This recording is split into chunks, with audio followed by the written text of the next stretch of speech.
Many of you guys probably don't remember it, but when this series started out, it was about failed prototypes, not production vehicles. To make things a little more interesting, this video is going back to those roots. Strictly speaking, the American M6 Heavy isn't a prototype, but it wasn't really a production vehicle either. It was type classified, and production was planned, but the Army changed its mind. Strangely enough, a small number of people think the Army had the wrong idea on this one, that it should have been produced.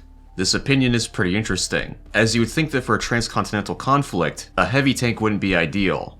To see why it was canned, we're going to take a quick look at the M6's history. It's one of the more interesting vehicles of World War II, so I think it'll be fun. Design of the M6 began with the outbreak of World War II. The US had kind of been caught with their pants down. Their armored force in general was pretty outdated, but the last time they made a heavy tank was the Mark VIII, a tank designed during the First World War.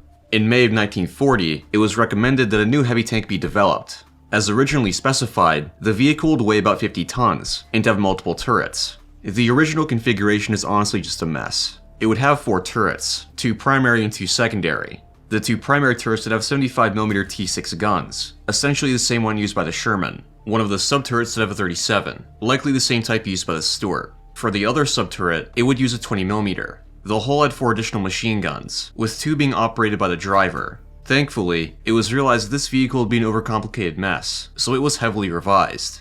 As can be seen on this wooden mock-up, there was now only a single turret. It would feature a high-velocity 76mm gun, as well as a coax 37. The mount for both was vertically stabilized. The commander's cupola had a 30 caliber machine gun, and for anti-aircraft use, a 50 cal was mounted in the back of the turret.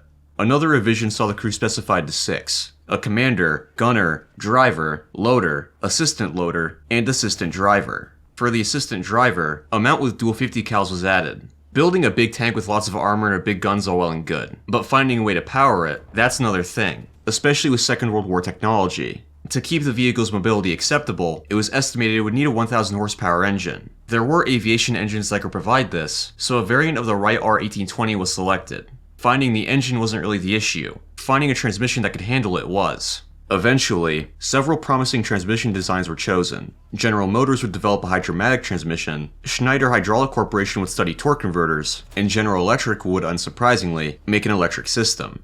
In July 1940, the vehicle received a designation, Heavy Tank T1. 1 month later, a contract with Baldwin Locomotive Works was created. Following the construction of a pilot vehicle, 50 production vehicles would be delivered. The T1 pilot was supposed to use the hydromatic transmission, but it wasn't available in time for testing. The torque converter transmission was used instead. Though the vehicle was definitely imposing, it was clear it required much more work.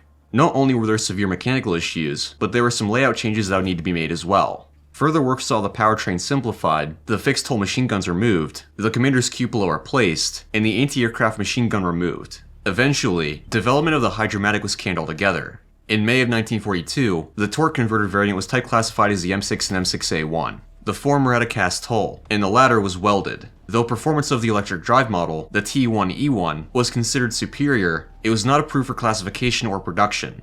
Originally, the Army was going to procure 1,000 M6s, but this was reduced to just 115. In December of 1942, the first production M6 was delivered, and throughout the entire course of the war, only 42 more would be made.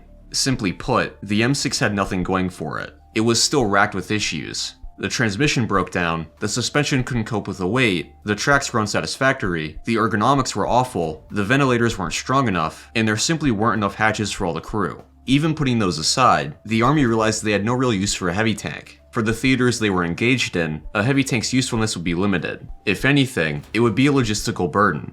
For every M6 shipped, they could ship 2 M4s, tanks that had a clear purpose in US armored doctrine. In summary, the M6 wasn't very successful in any measure. Though it initially looked quite promising, it turned out to be a colossal waste. But I wouldn't say it was a total waste. It may not have been a great vehicle in and of itself, but for US heavy tank development, it was an important stepping stone. Anyway, I hope you guys enjoyed the video, and I'll see you on the next one.